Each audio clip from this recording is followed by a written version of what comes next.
નમસ્કાર દોસ્તો, આપણી યુટ્યુબ ચેનલમાં આપ સર્વે દર્શક મિત્રોનું હાર્દિક સ્વાગત છે. દોસ્તો, ખાસ કરીને આજે વાત કરવી છે એ ઉનાળુ ઋતુની અંદર ખાસ કરીને તલના પાકનું જે વાવેતર થયું છે ઘણા બધા વિસ્તારની અંદર ખૂબ સારા પ્રમાણની અંદર મોટા ભાગના ખેડૂત મિત્રોએ કાળા તલનું વાવેતર કર્યું, ઘણા બધા ખેડૂત મિત્રોએ સફેદ તલનું વાવેતર કર્યું છે. દોસ્તો, તલ અત્યારે છે ખૂબ સારી એવી અવસ્થાની અંદર છે. ઘણા બધા ખૂબ આગોતરા વાવેતર હતા એને તો બધાને અત્યારે 70-80 દિવસના તલ થવા આવ્યા એવા ખેડૂતોના અભિપ્રાય છે ને એના ફોન આવે એની વાત કરીએ છીએ. પણ જે મેજર ગ્રુપ છે કે જે મોટા ભાગના ખેડૂતો છે એમના તલ છે અત્યારે સામાન્ય રીતે જોઈએ તો 35 થી લઈ અને 50 દિવસ સુધીના સમયગાળાના તલ છે. ઘણાને એનાથી થોડાક આગળ કે 60 દિવસ સુધીના સમયગાળાના તલ છે. પણ આપણે હાલ આજે ચર્ચા કરવાની છે ખાસ કરીને ફૂલ અવસ્થાની કરવાની છે. ફૂલ અવસ્થાએ તલના પાકમાં કેવું ખાતર આપવું જોઈએ, કેટલું પાણી આપવું જોઈએ, કયા કયા ટોનિક વાપરવા જોઈએ જેથી કરીને આપણને ખૂબ સારું ઉત્પાદન મળી શકે. કારણ કે તલના છોડની અંદર જેટલી હાઇટ વધારે એટલા બૈઠા વધારે અને બૈઠા વધારે એટલું ઉત્પાદન વધારે. એ આપણા માટે ખૂબ અગત્યનું. આજે ખાસ કરીને ચર્ચા કરવી છે 35 થી લઈ અને 50 દિવસના સમયગાળાના તલ હોય, કોઈને 60 દિવસ હોય તો એની અંદર ઇન્ક્લુડ કરી લેજો, કારણ કે તમે પાછું પાણી ખેંચાવીને આપ્યું છે તો એટલી બધી હાઇટ નહીં થઈ હોય. તો એની અંદર તલની આપણી ફૂલ અવસ્થાએ કેવી માવજત કરીએ તો આપણને ખૂબ સારું ઉત્પાદન મળી રહે. એના માટે ખાસ કરીને ફૂલ અવસ્થા છે આપણા માટે ખૂબ અગત્યની છે. ફૂલ અવસ્થા એક મહત્વની અવસ્થા છે. એ ફૂલ અવસ્થા એ પાણીની ખેંચ પડે, ખાતરની ખેંચ પડે તો ઉત્પાદન ઉપર ડ્રાસ્ટિક ચેન્જ એટલે ઘણું બધો ઘટાડો આવી શકે. એટલે ખાસ એ કાળજી રાખજો. ઘણાને અત્યારે એવી ફરિયાદ હોય કે વૃદ્ધિ વિકાસ થતો નથી, ઘણાને આમ અનઇવન હાઇટ થઈ ગઈ હોય, ક્યાંક ઊંચા હોય ક્યાંક નીચા હોય, અથવા ક્યારામાં પાળાની બે બાજુ ઊંચા હશે, વચ્ચેની સાઈડ નીચા હશે. તો આવું તલની અંદર કેમ બને?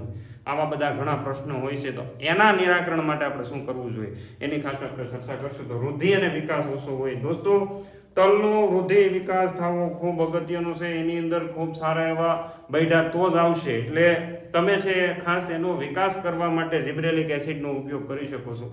ત્યારે ફૂલ અવસ્થા હોય તો એ તમારા માટે ડેન્જર ગણે. પણ અથવા તો તમે કોઈ પણ ખાતરો એવા આવે છે કે જે બજારની અંદર લિક્વિડ ફોર્મની અંદર આવતા ખાતરો છે એનો તમે ઉપયોગ કરશો તો તમને ખૂબ સારા પરિણામ મળશે. એની હું તમને ખાસ ખાતરી આપું છું. દોસ્તો, તો વૃદ્ધિ અને વિકાસ ઇવન થઈ જવો એટલે સરખો થઈ જવો જોઈએ. અનઇવન રહેશે તો તમને રિઝલ્ટ મળતું નથી. એના માટે તમે સારા ટોનિકો બજારની અંદર આવે છે જે ફૂલને પણ પ્રમોટ કરે છે અને ઉત્પાદન પણ સારું આપે છે, સાથે સાથે વૃદ્ધિ અને વિકાસ પણ સારો કરે છે. એની વિશેષ માહિતી માટે આપણે નંબર આપીએ છીએ. એ નંબર ઉપર અમારો સંપર્ક તમે કરી શકો છો. સાથે ફૂલ ખરતા અટકાવવા માટે ખેડૂતે કેવી કાળજી રાખવી જોઈએ? અત્યારે સૌથી મોટો સમસ્યા એ થાય ફૂલ તો આવી જાય. તમે જોયું હશે છેલ્લા અઠવાડિયાની અંદર કેટલી ગરમી વધારે પડે છે. એમાં બપોરનો એવો તાપ, યુવી રેડિયેશન આવતા હોય ત્યારે છે કોઈ પણ પાક, માણસને આપણે તો ઊભા જ નહીં રહી શકતા, તો આ પાક છે એ તો આપણા કરતાં બહુ નાજુક છે.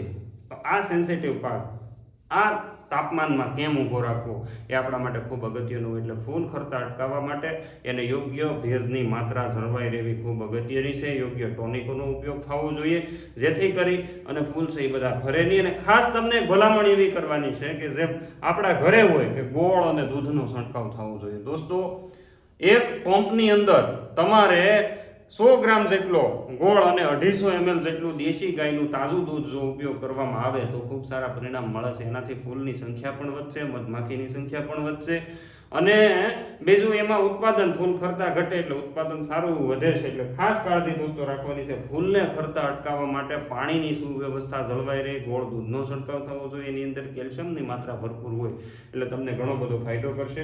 બીજું, ખાતર કયા સ્પ્રે કરવા જોઈએ એ આપણા માટે ખૂબ અગત્યના છે. દોસ્તો, ખાતર પણ બહુ મહત્વનું છે આ સમયગાળે, કારણ કે અત્યારે તલની અંદર હુકારા પણ જોવા મળશે. કારણ કે સુકાઈ એટલા માટે જવાના છે કે એને ઉપરથી યુવી રેડિયેશન એટલે તડકો છે એ સૌથી વધારે પડતો હોય. આવી પરિસ્થિતિની અંદર છોડ છે એ મૂળમાંથી બધો ખોરાક લેવાનો પ્રયત્ન કરે ત્યારે મૂળ છે એ બ્લોક થવા માંડતા હોય. આવી પરિસ્થિતિની અંદર યોગ્ય ફૂગનાશક દવાઓ એ કોઈ ખાતર સાથે મિક્સ કર્યા વગર તમારે આપવાની છે અથવા નીચે પાણી સાથે પાવાની છે. તમને ખૂબ સારા પરિણામ મળશે. એની આગળ આપણે જોઈએ તો ખાતર છે ખાસ કરીને ફૂલ અવસ્થાએ સારું ઉત્પાદન મેળવવા માટે તમારે અત્યારે નાઇટ્રોજન યુક્ત ખાતર આપવાનું નથી. તો કયું ખાતર આપવાનું છે? તો દોસ્તો, ખાતરની અંદર જોઈએ તો 05234 બરાબર આ 100 ગ્રામ એક પંપની અંદર નાખીને આપવાનું છે. 100 ગ્રામ એક પંપની અંદર ઓગાળીને 10 પંપનું દ્રાવણ બનાવીને રાખો તો 05234 નું હાલે.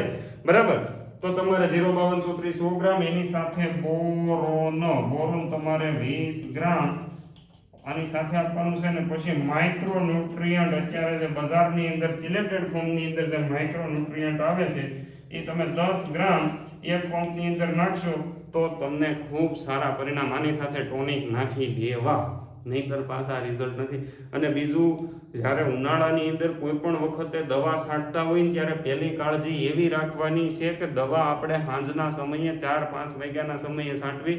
ઘણાની ફરિયાદ એવી હતી કે સાહેબ 25 વીઘાના તલ છે તો કઈ વ્યવસ્થા કરવી? તો દોસ્તો આપણે મોટા ભાગે પંપ ઉપર સ્પ્રે કરાવતા હોઈએ તો 4 વાગ્યા પછી, કારણ કે પંપના છાંટવા વાળાને પંપ સાથે જ મતલબ છે, એને તમારો પાક કેટલો આવશે, શું થાય છે, તમે કઈ દવા નાખી છે કોઈ મતલબ નથી. તો એની સાથે થોડીક એવી ડીલ થવી જોઈએ, ભાઈ 4 વાગ્યા પછી મારે દવા છાંટવાની છે, 8 વાગ્યા સુધી અંજવાળું રહેતું હોય છે, એ સમયગાળા દરમિયાન જો દવાનો છંટકાવ કરવામાં આવે તો રિઝલ્ટ સારા મળે. આપણા ખેડૂત મિત્રોનો આ અનુભવ રહેલો છે, એટલે એ ખાસ તમારે કાળજી રાખવાની છે. બીજું, એની અંદર સ્ટીકર ઉમેરવાનું છે. આ ઉનાળો છે, ઉનાળુ ઋતુની અંદર બાષ્પીભવનનું પ્રમાણ સૌથી વધારે હોય, છોડના પાંદડા ઉપર ક્યુટિકલ લેયર સૌથી વધારે રહેતા હોય, તો આની અંદર દવા ઉતરતી નથી. તો પેનિટેટર અથવા સ્ટીકર છે ચોક્કસપણે અત્યારે સિલિકોન બેઝ જે આવે છે, સિલિકોનના કારણે પાનની ચમક જે છે, ચળકાટ એ છે વ્યવસ્થિત રહેતો હોય છે. પાનની પોષણ એટલે પાન છે એની અંદર દવા ઉતરવાનું પ્રમાણ છે સૌથી વધારે જતું હોય છે.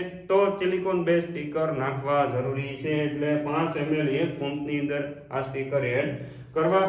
એ ઉપરાંત તલ છે, તેલીબિયા વર્ગનો પાક છે, તમે બધા જ જાણો છો. તો સલ્ફરયુક્ત ખાતરો કોઈ પણ જો ઉપયોગમાં લેવામાં આવે તો સૌથી વધારે સારું લિક્વિડ સલ્ફર આવે છે, એને પાવાની અંદર ઉપયોગ કરી શકાય. સલ્ફર એઝ અ ફંજીસાઇડ તરીકે કામ કરે છે, એનો પણ તમે ઉપયોગ કરી શકો છો. એટલે 1 વીઘે તમારે 16 ગુઠાના વીઘામાં 500 ml લિક્વિડ સલ્ફર જે આવે છે એ પાણી સાથે પાવાથી સારી અને સ્ટાન્ડર્ડ કંપનીનું. નહીંતર એક ભાઈ મને એવું કીધું હતું 50 રૂપિયાનું લીટર મળે. એટલે યાર અત્યારે ડીઝલના 100 રૂપિયા છે અને 50નું લીટર સલ્ફર ક્યાંથી મળે? પણ જેની ખેર છે, જ્યાંથી મળતું હોય ત્યાંથી આપણે એમાં પડવા માંગતા નથી.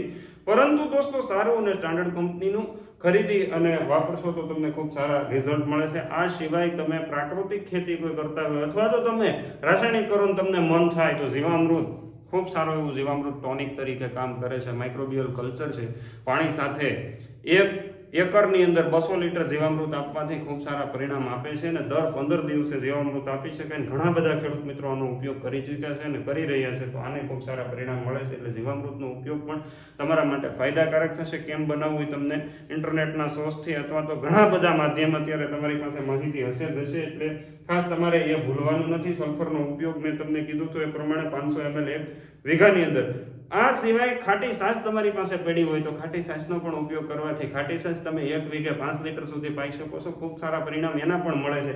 આની સાથે આ બધા સાથે મિક્સ કરીને આપો તો પણ પરિણામ મળે છે. કાળજી દોસ્તો એવી રાખવાની છે, ઘણા બધા ખેડૂત મિત્રોને હવે હુકારો આવવાના મતલબ મોટા પ્રશ્નો રહેશે. હુકારો એટલા માટે આવે છે, એમાં ઘણા બધા કારણો છે. ખેતરની અંદર સતત ભેજ રહેતો હોય, એટલે કે ભેજ લાંબો અને ઊંડાઈ સુધી જતો હોય. કારણ કે ક્યારા 500 ફૂટ લાંબા હોય, 100 ફૂટ લાંબા હોય, તો આવા ક્યારાની અંદર સતત પાણી ચાલવાથી ભેજ રહેતો હોય. એટલે ખાસ એ પરિસ્થિતિની અંદર ક્યારાની લંબાઈ છે એ ટૂંકી થઈ જવી જોઈએ. દોસ્તો, મેં આગલા વિડીયોની અંદર જ્યારે વાવેતર વખતના વિડીયોની અંદર પણ કીધું હતું, ઘણા બધા ખેડૂત મિત્રોએ આનું અનુકરણ પણ કર્યું. અમે જોયું પણ છે કે શરૂઆતની અવસ્થામાં લાંબા ક્યારા રાખે છે, જ્યારે પાછળથી અવસ્થાએ ક્યારાની અંદર વચ્ચે છે નીટ નાખેલી હોય તો ત્યાંથી છે પિયત આપી દેતા હોય. એટલે બનતી કોશિશે 50 ફૂટનો ક્યારો હોય એટલે મેક્સિમમ તલની અંદર થઈ જાય. પાણી ન ભરાય એની તમારે ખાસ ખાતરી હવે પછી બેઠા બેસા પછી રાખવાની હોય છે.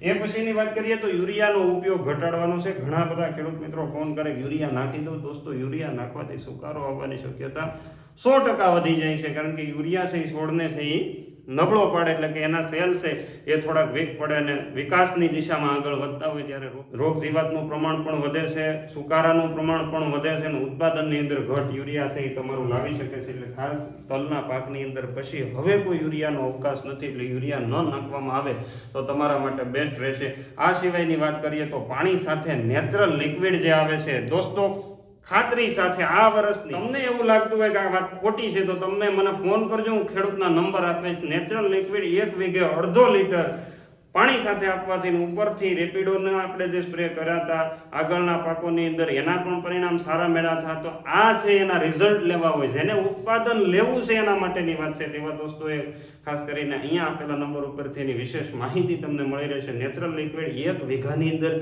અડધો લીટરની ટ્રાય કરો તો ખબર પડશે. બરાબર, ઝાઝી નથી કહેતો, અડધો વીઘાની અંદર અડધો લીટર પાવ અથવા રેપિડોનો ડોઝ મારશો ત્યારે તમને ખૂબ સારા પરિણામ મળતા હોય. અને જે લોકોએ વાપર્યું છે એ અહીંયા મને રિવ્યૂ આપવા માટે 50 કિલોમીટર કાપીને આવે છે કે નહીં, તમે કીધું હતું એ પ્રમાણે ખૂબ સારા પરિણામ મળ્યા છે. કારણ કે આ જગતની અંદર ઘણા બધા એવા ખેડૂત મિત્રો છે કે એને ખૂબ સારા પરિણામ લઈ ચૂક્યા છે.